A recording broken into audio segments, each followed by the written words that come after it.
doa yang sangat luar biasa dan tidak ditemukan doa ini ketika berada di bulan Rajab. Tetapi ketika Rajab, Sya'ban, kemudian bulan Ramadan, Rasulullah secara paket meminta kepada Allah diberkahi, bahkan disampaikan. Di dalam kitab Al-Qunya Liturigil Haq, di sini ada salah seorang ulama, Abu Bakar Al-Bakhi, beliau menyatakan perumpamaan bulan Rajab itu Ar-Rajab sahru jar'in, wa Sya'ban sahru sakin, wa Ramadan sahru hisodin. Bulan Rajab bagaikan kita menanam, bulan Sya'ban bagaikan menyiram, dan bulan Ramadan bagaikan memanen. Saya tanya ke jamaah, bagus juga kalau kita menanam, menyiram, kemudian panen? Bagus. Ada tidak yang tidak menanam, tidak menyiram, kemudian langsung panen? Nah, tentu ada. Kalau tidak monyet berarti bangsat. Nah, umat muslim rata-rata, saya tanya kepada jamaah, kira-kira rajin tadarus itu dari bulan Rajab atau pas Ramadan? Mayoritas umat muslim itu rajin tadarus pas bulan Ramadan. Rajabnya enggak, berarti tidak nanam, tidak menyiram, langsung panen. Itu kalau tidak monyet berarti bangsat. Nah, ini yang perlu kita menjadi bahan renungan. Nah, berarti fase kita di bulan Sya'ban saat ini adalah menyiram amal. Apa yang kita tanam di bulan Rajab, ada orang yang melakukan ibadah puasa Rajab, ada yang sholat Rajab, banyak sekali amalia yang kita kerjakan di bulan Rajab, tentunya tidak akan bermanfaat kalau tidak disiram. Namanya tanaman kalau tidak siram itu bahaya. Maka bulan ini kita siram dengan berbagai amalia supaya nyampe di bulan Ramadan kita bisa panen dengan panen yang penuh dengan sukacita. Setidak-tidaknya hadirin rahimakumullah, di bulan Sya'ban ini ada 3 kejadian yang kadang-kadang dilupakan oleh umat Islam. Yang pertama, di kota Madinah sampai detik ini dikenal dengan Masjid Qiblatain. Apa sih Masjid Qiblatain? Dan ini umat Islam kadang-kadang di bulan Sya'ban itu jarang diingat. 17 bulan 3 hari umat Islam di zaman Rasulullah SAW itu sholat menghadap Masjidil Aqsa. 17 bulan 3 hari tidak menghadap ke Masjidil Haram. Tetapi Rasulullah SAW ketika sedang sholat itu selalu di malam harinya memohon kepada Allah agar ketika sholat itu tidak menghadap ke Masjidil Aqsa, karena beliau keinginannya itu menghadap ke Masjidil Haram. Tetapi Allah belum izinkan. 17 bulan 3 hari masih tetap menghadap di Masjidil Aqsa. Maka ketika Rasulullah SAW sholat di salah satu masjid yang sekarang dikenal dengan Masjid Qiblatain yang berada di Madinah, maka ketika waktu sholat zuhur di bulan Sya'ban, sedang Rasulullah SAW sholat menghadap ke Masjidil Aqsa, begitu tahiyat awal maka turunlah ayat Al-Baqarah 144. Pas wajah ke satrul Masjidil Haram, wahai Muhammad, palingkanlah wajahmu ke arah Masjidil Haram. Maka Rasulullah SAW bergeser menghadap ke Masjidil Haram. Peristiwa ini adalah terjadi di bulan Sya'ban. Maka tidak salah kalau misalnya dikatakan bahwa bulan Sya'ban hari jadi menghadap kiblat, yaitu ke arah Masjidil Haram. Kenapa Rasulullah SAW sampai meminta kepada Allah untuk menghadap ke Masjidil Haram? Maka ada 3 alasan. Yang pertama, karena orang-orang Yahudi itu selalu membuli Rasul. Tuh, Muhammad ketika sholat tidak punya arah kiblat, sehingga ikut-ikutan kita menghadap Masjidil Aqsa. Nah, yang kedua, alasan Rasulullah SAW memohon untuk menghadap Masjidil Haram adalah karena Ka'bah itu kiblatnya Nabi Ibrahim alaihissalam. Dan yang ketiga adalah Rasul berharap kalau Ka'bahnya, kalau kiblatnya ke arah Ka'bah, setidak-tidaknya orang kafir Quraisy mungkin bisa terbuka hatinya untuk menerima Islam. Dan ternyata memang betul pada tahun 8 Hijriah terjadilah Futuh Mekah, sehingga orang kafir Quraisy yang berada di Mekah waktu itu masuk ke dalam Islam dengan penuh keteladanan. Yang kedua adalah ketika kita sering membaca innallaha wa malaikatahu yusholluna 'alan nabi ya ayyuhalladzina amanu shollu 'alaihi wasallimu taslima. Maka ini pun ayat turun tahun 2 Hijrah ketika Rasulullah SAW berada di Madinah dan pada bulan Sa'ban. Maka tidak salah kalau misalnya di bulan Sa'ban disebut hari ulang tahun sholawat. Maka Rasulullah sering menyatakan bahwa bulan Sa'ban bulan yang kejepit di antara bulan Rajab dan bulan Ramadan. Ketika kita bulan Rajab, masjid-masjid penuh dengan kegiatan marhaba dan lain-lain. Padahal justru perintah sholawat itu diturunkan oleh Allah di bulan Sa'ban. Jarang ada orang yang misalnya memperingati sholawat di bulan Sa'ban, padahal justru sholawat itu turun ayatnya Al-Ahzab 56 itu ketika di bulan Sa'ban. Kenapa penting dengan kalimat sholawat? Ya karena memang kita butuh syafaat Rasulullah Sallallahu Alaihi Wasallam. Sehingga Rasulullah SAW menyatakan di dalam salah satu hadisnya, man sholla alayya hina tusbihuna asran wa hina tamsina asran adraktahu bisafaati yaumal qiyamah. Barang siapa yang membaca sholawat kepadaku 10 kali di pagi hari, 10 kali di sore hari, maka dia akan aku datangi di akhirat, diberikan syafaat oleh aku. Demikian kata Rasulullah SAW. Kemudian yang ketiga, di dalam surat Al-Qasas ayat 68, Allah Subhanahu wa taala berfirman, "Wa rabbuka yakhluqu ma yasha wa yahtar, ma kana lahumul khiyarah, subhanallahi wa ta'ala amma yusyrikun."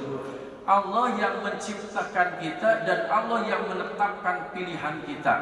Kita tidak dapat memilih segala sesuatu yang ada kecuali atas ketetapan Allah.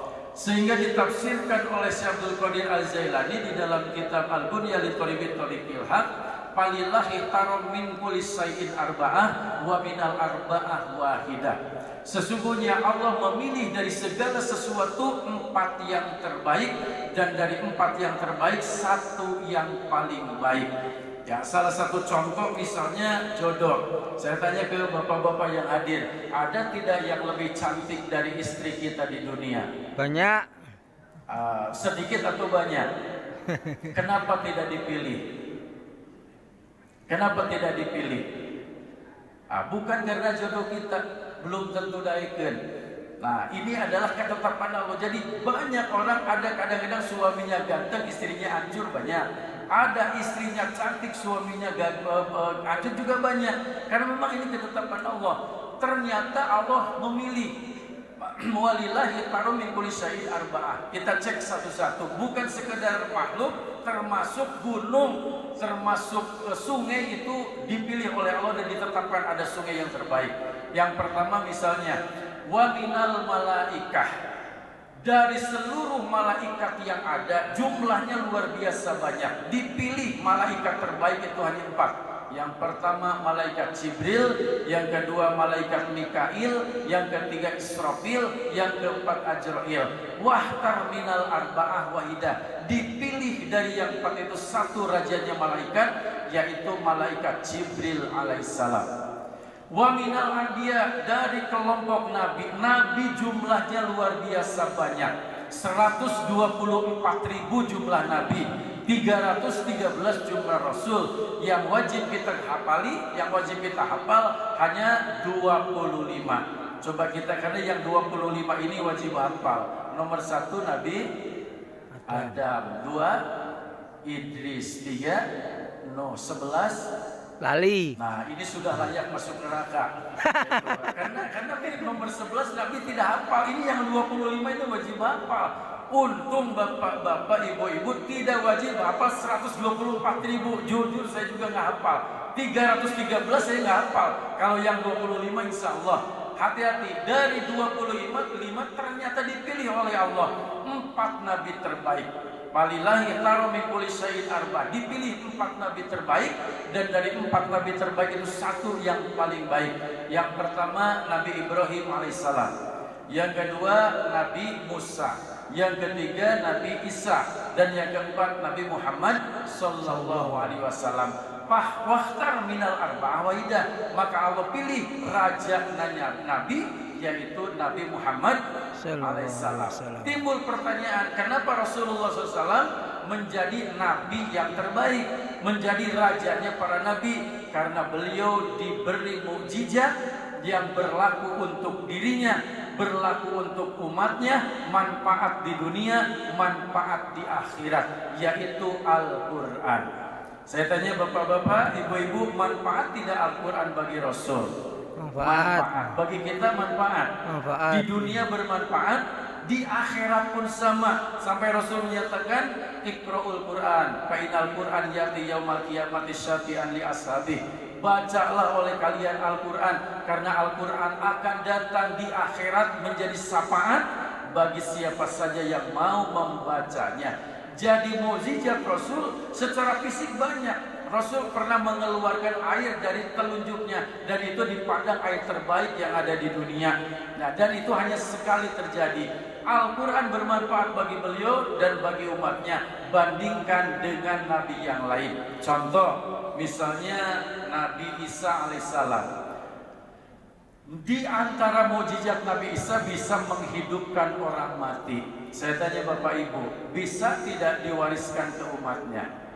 Enggak bisa. Tidak bisa.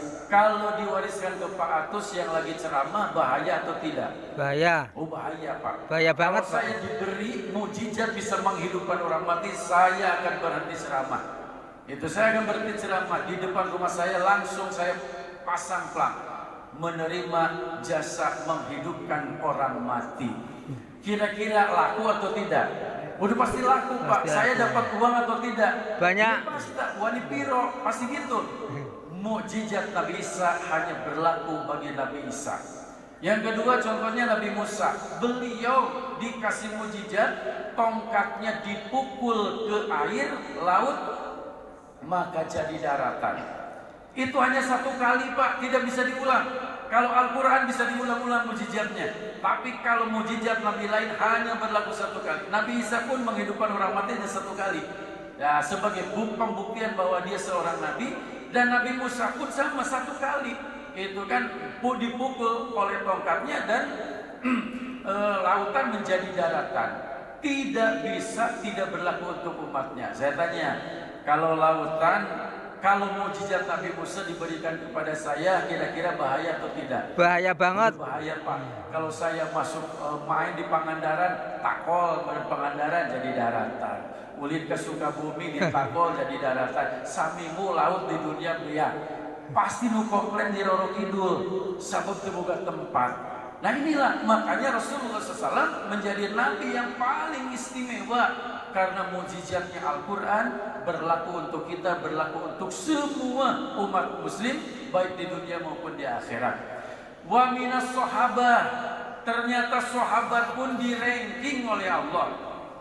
Di makam Baqi itu ribuan sahabat Rasulullah. Di makam Uhud ratusan sahabat Rasulullah. Di makam Badar itu puluhan. Di Ma'la mungkin ratusan. Dari sekian ribu sahabat Rasulullah SAW, hanya 4 sahabat yang terbaik. Yang pertama Sayyidina Abu Bakar, yang kedua Sayyidina Umar, yang ketiga Sayyidina Utsman, dan yang ketiga Sayyidina Ali karramallahu wajhah. 4 sahabat ini memiliki keistimewaan yang luar biasa. Sayyidina Ali, maka ketika orang mendengar namanya pasti mulutnya mengucapkan karramallahu wajhah. Mudah-mudahan Allah menjaga wajahnya. Kenapa demikian? Karena satu-satunya sahabat yang tidak pernah melihat aurat sendiri adalah Sayyidina Ali. Punten ari urang lamun keur mani sok ditingali tara. Nah, urang mah sok rajin ditinggalinya. Nah, Sayyidina Ali itu sampai meninggal beliau tidak tahu auratnya seperti apa. Yang kedua Sayyidina Utsman istimewa, luar biasa istimewa. Beliau pernah ketika Rasulullah dalam kekurangan, ya dalam musim paceklik, beliau mengeluarkan unta 100 untuk dimanfaatkan Rasulullah dan para sahabat. Sodakohnya luar biasa. Saya tanya di jamaah masjid Al-Zabar, kalau bawa uang 100.000, kemudian yang satu lagi 2.000, yang masuk kotak amal yang 100 atau yang 2.000? 2.000. Tapi saya dari ujung sampai ujung, insya Allah termasuk ibu-ibu di sini ahli sodakoh semua. Ya ahli sholat duha lah terutama. Karena Rasul berjanji orang yang istiqomah sholat duha tidak akan diberi penyakit pikun. Salah satu keistimewaan sholat duha itu tidak akan diberi penyakit pikun. Saya tadi lihat jamaah di sini insya Allah tidak pikun dan ahli sholat duha. Buktinya tadi memasukkan ke kotak amal 100.000 atau 2.000. Nah kalau 2.000 berarti nggak pikun. Kalau 100.000 pasti pikun, pasti lupa itu. Nah ini Sayyidina Utsman luar biasa. Sayyidina Umar bin Khattab juga luar biasa. Beliau tidak mau makan ketika beliau berpikir tetangganya ada yang kelaparan. Beliau keluar rumah dulu untuk mencari orang yang kelaparan untuk diajak makan. Nah kemudian siapa sahabat yang terbaik? Wahtar minal arba'ah wahidah. Dipilih satu sahabat yang terbaik adalah Sayyidina Abu Bakar menjadi sahabat Rasul terbaik. Apa alasannya? Ma fadola Abu Bakrin bi kasrati sholati wa sa'ud walakin al-waqara min qalbihi. Nah, Sayyidina Abu Bakar menjadi sahabat yang terbaik bukan karena banyak sholatnya, bukan karena banyak puasanya. Sholatnya sama 17 rakaat, sholat duha, sholat tahajud dan lain-lain sama dengan kita.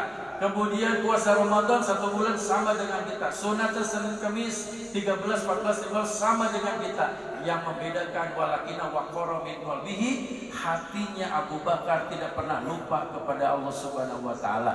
Nah, sementara elemen yang paling luar biasa di dalam jiwa adalah hati.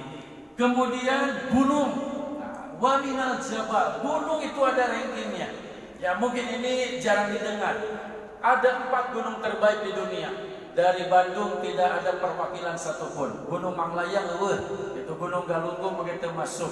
Gunung terbaik di dunia yang pertama Gunung Saihun, yang kedua Gunung Zaihun, yang ketiga Gunung Turis Emot, yang pertama Gunung Lukam, yang kedua Gunung Lubnan, yang ketiga Gunung Uhud, yang keempat Gunung Turisina. Maka rajanya gunung pasti Gunung Uhud. Turisina. Hari salah Turisina.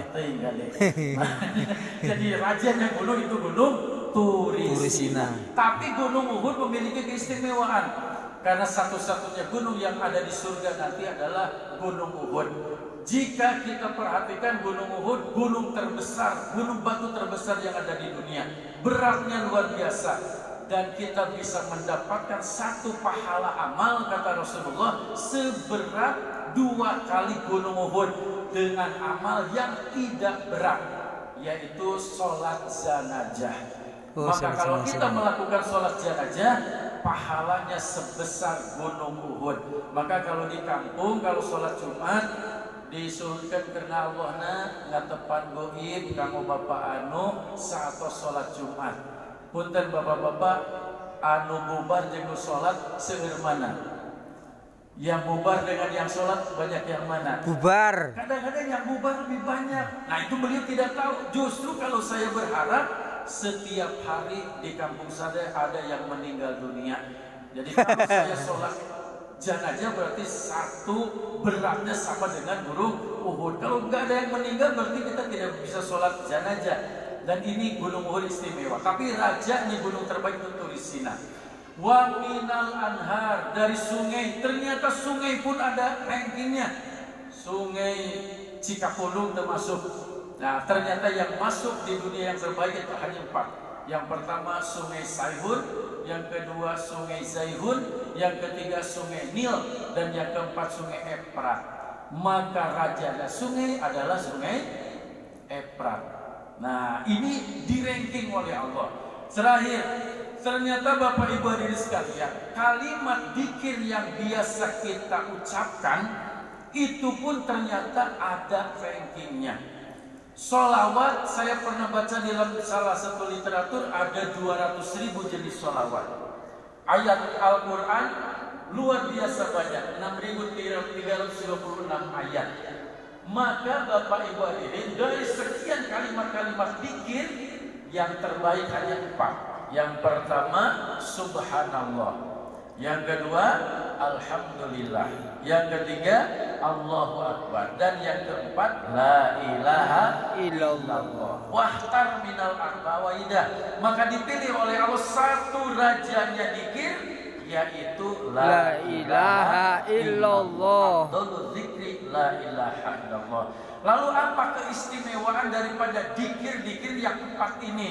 Nah, Rasul menyatakan man sabahallahu fi kulli duburi shalah salasa wassalasin wa hamidallah salasa wassalasin wa kabbarallah salasa wassalasin. Barang siapa yang membaca subhanallah setiap beres salat 33 kali, alhamdulillah 33 kali, Allahu akbar 33 kali, waqila tamamul mi'ah, kemudian dilengkapi jadi 100 dengan kalimat la ilaha illallah wahdahu la syarikalah lahul mulku walul hamdu yumiitu wa huwa ala kulli syai'in qadir. Gufirat khotoya wa in kana mislu jabadil bahri, diampuni dosa-dosanya walaupun dosanya sebanyak buih di lautan. Itu luar biasa kalimat itu kalau kita istiqomah. Lalu kenapa la ilaha illallah menjadi zikir yang paling istimewa? Rajanya ternyata ada lebihnya. Ya, ada efek yang luar biasa. Apa efeknya? Man qala la ilaha illallah wa maddaha bi ta'dim hudimat arba'atu alafi minal kabair. Kaifa lam taku minal kabair hudimat ahlihi wa ahli zironihi. Rasulullah SAW menyatakan, barang siapa yang mengucapkan la ilaha illallah tulus ikhlas ke dalam hatinya, maka 1 kali mengucapkan kalimat la ilaha illallah diampuni 4.000 dosa besar. Sahabat bertanya, kaifa lam taku minal kabair ya Rasulullah, bagaimana kalau dosa kami sudah bersih? Hudimat ahlihi wa ahli sironihi, maka bersih pula dosa keluargamu dan dosa tetanggamu. Inilah kenapa la ilaha illallah menjadi zikir terbaik. Makanya saya setiap pada sholat tidak pernah kurang 165 kali mengucapkan kalimat thayyibah la ilaha illallah. Karena tadi ada efeknya. Kalau subhanallah alhamdulillah akbar diucapkan yang bersih dosa pribadinya. Tapi kalau la ilaha illallah selain dosa pribadi, dosa keluarga dan dosa tetangga bisa terbersihkan. Baik Bapak Ibu hadirin sekalian, mudah-mudahan di bulan Sa'ban ini kita diberi usia yang panjang dan bisa sampai ke dalam bulan Ramadan. Allahumma shalli wa sallim wa barik amin ya Allah ya rabbal alamin. Alhamdulillahirabbil alamin hamdan yu'afi ni'ma wa yukafi mazidah. Ya rabbana lakal hamdu kama yanbaghi li jalali wajhil karim wa azimi sultanik. Ya Allah ya Tuhan kami, ampunilah dosa-dosa kami, dosa kedua orang tua kami, dosa keluarga besar kami, dosa umat muslim di mana saja berada. Ya Allah, kabulkanlah segala tujuan baik kami untuk kepentingan dunia dan akhirat. Hindarkanlah kami dari malapetaka dunia dan malapetaka akhirat. Ya Allah ya Tuhan kami, jadikanlah rumah tangga kami sakinah mawaddah warahmah. Ya Allah, karuniakanlah kepada kami putra putri yang soleh dan soleha. Ya Allah, mudahkanlah kami untuk bisa berziarah ke tanah suci, untuk menjalankan ibadah haji maupun ibadah umrah. Ya Allah, jadikanlah kami semua istiqomah dalam menjalankan ibadah. Ketika meninggal dunia, jadikanlah kami dalam keadaan husnul khatimah. Rabbana ta'abainana baina qaumi nabi hadi wa anta khairul fatihin. Rabbana anzilna munjala mubarakah wa anta khairul munzilin. Rabbana atina fid dunya hasanatan wa fil akhirati hasanatan wa qina adzabannar wa qina zannata ma'al abrar ya aziz ya ghafar ya rabbal alamin. Subhana rabbika rabbil izzati amma yasifun wa salamun alal mursalin walhamdulillahi rabbil alamin wa atasimu bihamdillah. Demikian yang bisa saya sampaikan. Mohon maaf atas segala kekurangan. Wallahu muwaffiq ila aqwamit thoriq. Assalamualaikum warahmatullahi wabarakatuh. Waalaikumsalam.